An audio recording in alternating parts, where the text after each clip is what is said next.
Kakav je tvoj život nakon što si dobila prsten za ručena?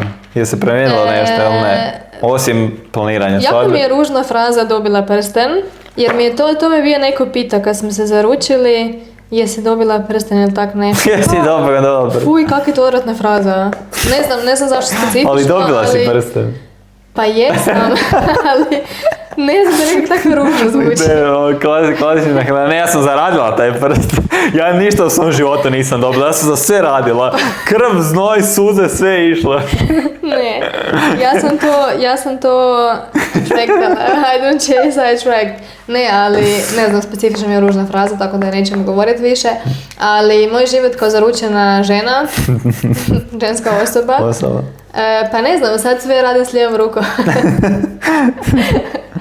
Sad odjednom više ne znam pisati sa desnom rukom nego samo s lijevom. Pa ne, ali znači nije se ništa ovak krenula. Pa ne znam, nekako se malo ozbiljnije osjećam. Dobro, to dođe. Da, kao isto se, znaš meni nekad kad planiramo tak svadbe, to kao mi smo odrasli ljudi, ali realno bili smo i prije prstena, kao imamo stan, auto, psa zajedničkog, nekak je se ništa vanjski promijenila. Teoretski, iako ljudi kažu kao prsten ne mijenja ništa, ali ja mislim da može promijeni. Promijeni sigurno. Zato što ti kao, mi smo kao neslužbeno već u braku, živimo 5 godina zajedno. Znači, doslovno kao teoretski neće se ništa promijeniti, osim što ćemo imati prsten. Da, i potrošit ćemo novce na svadbu. Ali svejedno se nekako malo je drugačije, što je. Kako je tvoj osjećaj kao zaručnik?